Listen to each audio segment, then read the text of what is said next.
Hey, bonjour à tous, mon nom est François Letarte. Bienvenue sur ma chaîne JDR D30, une chaîne consacrée aux jeux de rôle sur table avec une vie de rôliste. Et je vais essayer de vous raconter brièvement une campagne. Tu sais, dans le fond, on se raconte une histoire. C'est la réponse au RPG Week. Je vais aller avec une campagne que je pense que j'ai jamais fait de vidéo consacrée à elle vraiment. Tu sais, j'en fais référence évidemment une fois de temps en temps quand il y a des questions, puis ça me fait penser à des choses qui se sont passées là. Cette campagne de Star Wars qui a eu lieu, là, ça fait longtemps, là, tu sais, ça fait 25 ans de ça qu'elle s'est finie. Là. Elle a quand même duré 3 ans. Fait que c'est ça. Je vais un peu vous faire un peu la- le topo de tout ça. Rapidement, en fait. Ça a commencé au milieu des années 90. J'ai organisé une activité de bibliothèque. Ben oui, c'est ça. Puis, il y a des jeunes, 12-14 ans dans le temps, bon, 12, 14, 15 ans, qui sont embarqués dans la game. Puis, j'avais bien du fun avec eux autres au point de dire, hey, à un moment donné, on sort ça de la bibliothèque, on peut juste jouer chez un et l'autre. Fait que, tu sais, on s'est rendu qu'on avait une game par semaine avec eux autres. Les parents, ils aimaient bien ça. Tu sais, c'était bien chill, tout ça. C'était une belle gang, puis, tu sais, ça connectait bien. Ce qui fait qu'à un moment donné, quelques années plus tard, là, les Star Wars éditions spéciales sortaient au cinéma. Puis il y avait l'épisode 1 qui était sorti. Ah, moi, j'avais aimé ça, l'épisode 1. Hein? C'est ça, j'étais vraiment dans Star Wars à fond. Ça me donnait le goût de jouer à Star Wars, un jeu de rôle, qui était, à ce moment-là, parmi mes jeux de rôle préférés. C'était pas mon préféré quelques années auparavant. Je veux dire, au cégep, j'avais joué en fou. Là. Puis là, ça me dit, hey, c'est l'occasion de reprendre Star Wars. On est on est dans une période où Star Wars est devenu hot, là, tu sais, puis c'était une grosse affaire. Je leur ai proposé ça, ils ont dit oui. Ça a été un 3 ans de plein d'aventures. Bon, premièrement, les personnages, de ce que je me souviens.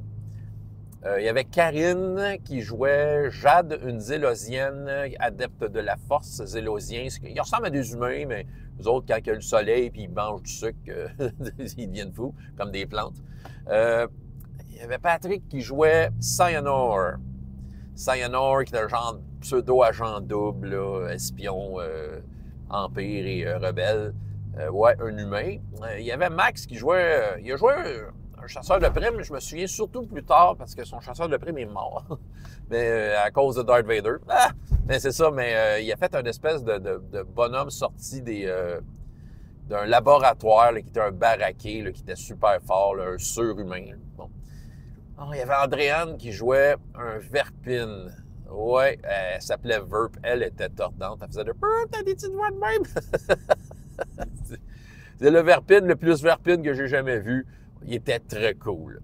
Euh, il y avait Yannick. Elle avait fait un bon personnage. C'est une pilote, un peu à la Han Solo. Puis, dans le fond, ouais, je me souviens pas du nom de son personnage, mais je me souviens qu'elle avait pris une photo de Caroline Néron. Pour ceux qui sont au Québec, ils savent c'est qui. C'est ça, on y croyait, Caroline Néron dans le rôle de la pilote. Bon, donc j'ai nommé eux autres. Qui d'autre qu'il y avait?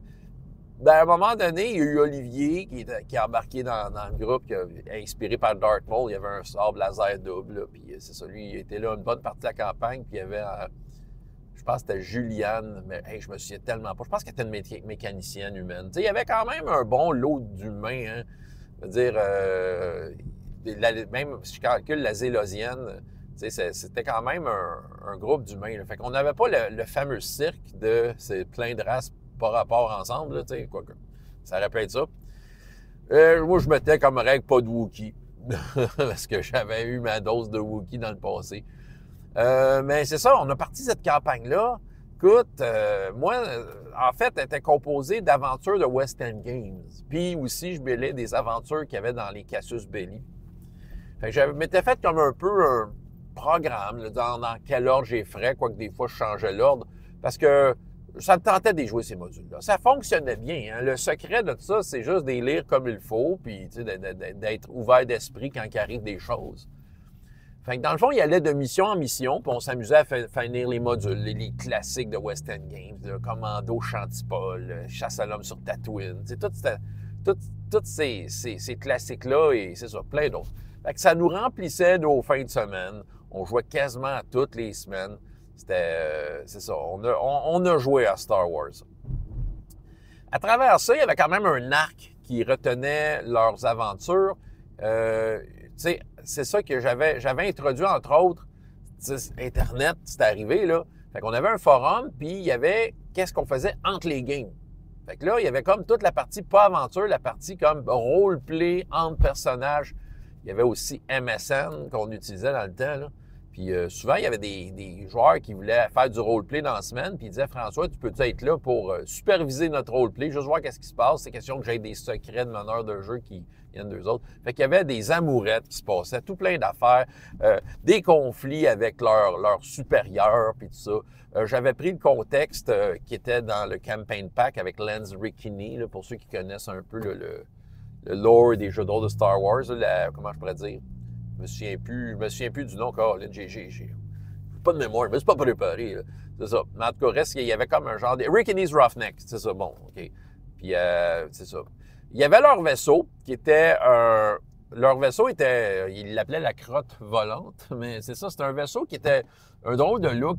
C'est parce que dans un Cassius Belli, qui avait justement un spécial Star Wars dans les années 80, il avait donné un gros poster d'un vaisseau qui a l'air un peu weird. Il y avait les stats. J'ai dit, hey, voici votre vaisseau. C'était un vaisseau qui avait l'air de rien. C'est ça. Fait que pour eux autres, ça avait l'air vraiment d'une canne de conserve avec une boule disco dessus. Puis c'est ça. Puis ils se promenaient avec ça. Fait que ça, c'était leur vaisseau qui en a mangé des shots. Là, mais ils ont pu survivre avec. Ouais. Fait que, tu sais, qu'est-ce qu'il y a eu comme moment fort? Ben justement, ils ont l'arc qui retenait un peu aussi leur personnage, c'est qu'ils avaient trouvé un artefact de la force. Un peu un genre d'Omnicron, mais ce n'était pas un autre. C'était une race plus comme naturelle qui ont comme par la force créé l'objet. Puis ça servait d'entraînement. Et ça leur disait, évidemment, voyons, prenez garde au côté obscur, là, ça leur disait ça souvent. L'affaire qui était en arrière du rideau, de mon côté, était que l'empereur le savait qu'il l'avait trouvé. Puis, mais il savait que cet artefact-là allait l'amener vers, éventuellement, ce groupe-là allait l'amener vers quelque chose que l'empereur voulait vraiment, mais qu'il n'arrivait pas à trouver. Une espèce d'astéroïde lune naturelle, là, avec plein d'affaires de force et de côté obscur. OK? L'empereur voulait ça. Puis, ce qui fait que l'empereur avait comme donné comme ordre, laisser ce groupe de rebelles faire ce qu'ils ont à faire, tu sais. Dans le fond, laissez-les mener leur truc, empêchez-les pas. Fait que c'est sûr que oui, des fois, ils rentraient dans des bases, puis des Stormtroopers leur tiraient dessus, puis ils pouvaient mourir.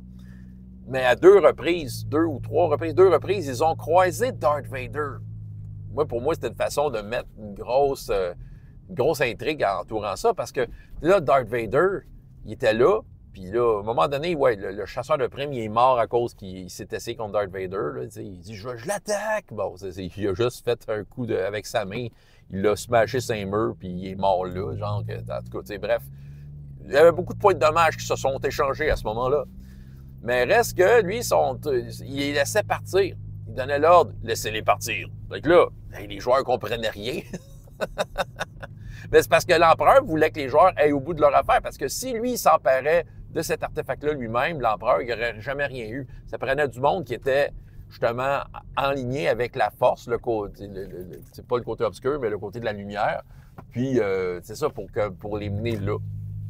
Ce qui fait qu'au bout de la campagne, ils sont arrivés à cette fameuse astéroïde-là. Le problème était que, puis ça, c'est sûr que j'ai appris de ça, c'est qu'en fait, c'était pas si hot que ce comme final. C'est ça, dans le fond, c'était comme juste une mission bien normale. Ils ont fait péter l'astéroïde. Tiens, empereur, tu ne l'auras pas. Puis, ça a mal fini. Il faut dire qu'aussi, on était overdue pour cette campagne-là. Je pense que la campagne s'était fatiguée bien avant. Les gens changent, les joueurs avaient d'autres intérêts. Bon, il y a une affaire qu'à un certain moment donné, j'étais en couple avec une des joueuses, là, c'est ça, puis à un moment donné, ben, notre couple s'est séparé. Voyons, non, bon, ils sont complètement fous. C'est on continue.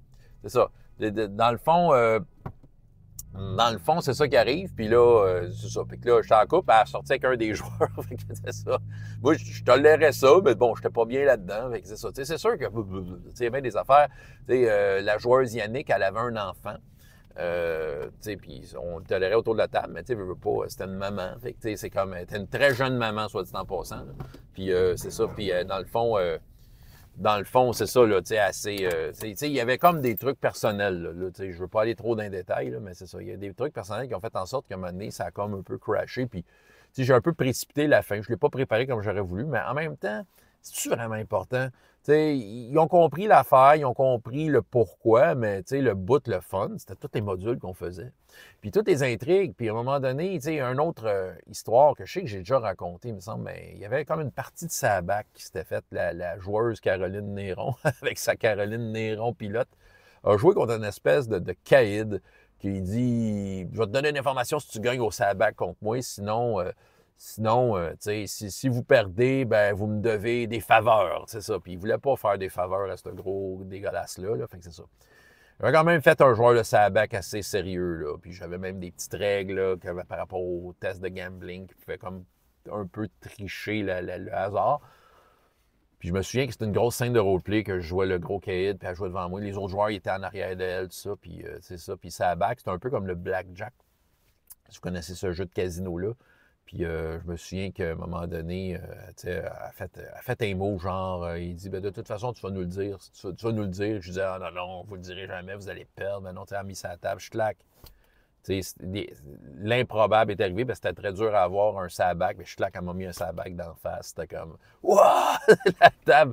Puis elle avait joué sans tricher, sans rouler de dés. C'était comme juste le hasard, puis elle a juste bien joué ses cartes, à bien, en tout cas. C'était beau, c'était beau. Quel autre moment qu'il y a eu d'important, là? Ben, tu sais, toutes les amourettes amenaient à des drôles de situations dans les games. C'était vraiment le fun. Puis, oui, il y a un moment donné, il y a un joueur qui est mort, puis, tu sais, sérieusement, j'avais de la misère à... Tu sais, je pense que les joueurs, ils étaient fâchés contre moi.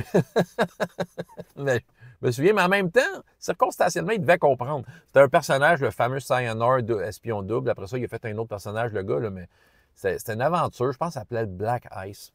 OK, pour ceux qui connaissent les aventures de Star Wars. C'était comme un gros train dans l'espace. Puis, dans le fond, il cherchait une espèce de gros fatigant là, qui leur mettait les bâtons des roues pour voler le train. Là. En tout cas, bref, il le cherchait. Puis, deux personnages sont partis, dont Cyanide, puis l'autre, je pense que c'était le gros baraqué. Là.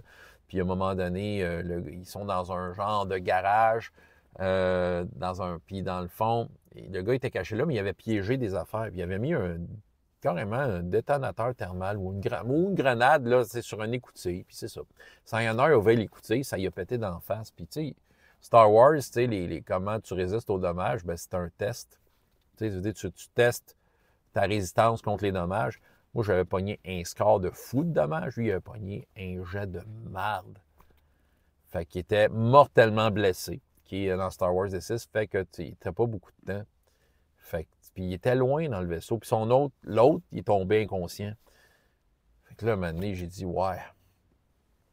Écoute, je faisais les tests, tu sais, savoir quand est-ce qu'il mourait. Eux autres, ils essayaient de se rendre. Puis ils ne sont jamais rendus, il est mort. Fait que j'ai été straight avec les règles, mais en même temps, c'était dramatique. Sur le coup, il était fâché.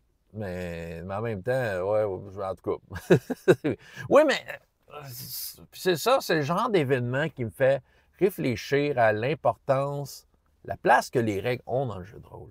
Parce que il y en a gros qui vont dire, oh non, fais pas les règles, fais plaisir aux joueurs. Oui, mais OK, rendu là, tu sais, les fois où tu bypasses ça, ça sert à quoi d'en avoir des règles? C'est ça que. Tu sais, c'est un peu le petit, comment je pourrais dire, le petit côté moral qui me dérange là-dedans. Tu sais, j'ai été juste. Il est tombé dans le piège. C'est ça. Là, il y en a qui vont dire dans les commentaires, t'as dû le laisser vivre! Non, c'est ça. Mais bon, regarde, c'est correct. Tu sais, en fait, ça me permet de doser différemment ces situations-là. Tu sais, les situations, peut-être dire, OK, il y a une situation mortelle, mais le joueur est peut-être mieux informé que cette situation mortelle-là est là. Donc, sa décision revient à lui de dire est-ce qu'il prend le risque ou pas. Tandis que là, c'était carrément un dead save à la vie de donjon. T'sais. Whatever. Reste que j'ai appliqué les règles, j'ai aucun, tu sais, je veux dire, c'est fait, puis ça fait partie de leur histoire. Euh, ouais, ben c'est ça. Un des personnages s'était fait une blonde d'un personnage non-joueur dans Chasse à l'homme sur Tatooine, puis il avait décidé que c'était Anna Kournikova, une joueuse de tennis russe.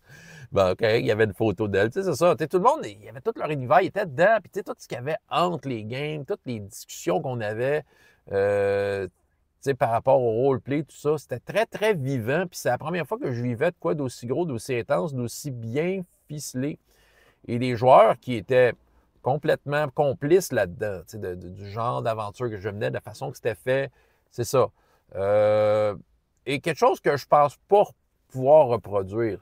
Parce que l'affaire, c'est que par après, quand j'ai voulu repartir des campagnes, ben, j'essayais d'y aller avec des formules gagnantes inspirées de cette campagne-là, puis ça ne collait pas vraiment. Il a fallu que je m'ajuste puis je fasse les choses autrement et pour le mieux aussi. Mais pour cette campagne-là, ça fonctionnait. Fait que oui, j'ai joué à Star Wars. J'ai vraiment joué à Star Wars. Je suis allé à fond. Tu sais, j'ai l'impression que pour moi, c'est mission accomplie par rapport à Star Wars. J'ai fait du bon Star Wars, je l'ai fait pendant un bout, puis tout ça. Tu sais, j'ai rejoué à Star Wars par après. J'ai reparti des petites campagnes qui n'ont pas duré. Je fais des one-shots. Tu sais, j'ai retouché à Star Wars un peu. Mais, tu sais, c'est comme mon besoin de Star Wars a été très, très comblé par cette gang-là qui était très intense, très impliquée, très le fun. Aujourd'hui, ces gens-là, ben, tu sais, c'est tous des adultes, des adultes dans la vie. Il y en a que je croise régulièrement encore. Il y a des couples qui se sont formés, il y a des enfants qui sont nés de cette gang-là, qui se sont rencontrés jeunes, jeunes adultes, ados, jeunes adultes, puis qui finalement sont finis ensemble, puis aujourd'hui, ils ont des familles. C'est ça, fait que c'est le fun de voir que cette rencontre-là qu'on avait ensemble a mené à des belles affaires de la vraie vie. Puis c'est toujours du plaisir de revoir ces gens-là, peu importe. C'est ça, parce que c'est ça, ils ont été importants. T'sais, même si la campagne s'est finie en queue de poisson, drôle de queue de poisson, c'était bien correct. On a fait ce qu'on avait à faire, on a tripé, ça, puis c'est ça. C'est ça mon anecdote. Bon, êtes-vous bien servi avec cette anecdote? Fait que François Letarte, JDR Détrarte, et jusqu'à la prochaine fois, que la force soit avec vous.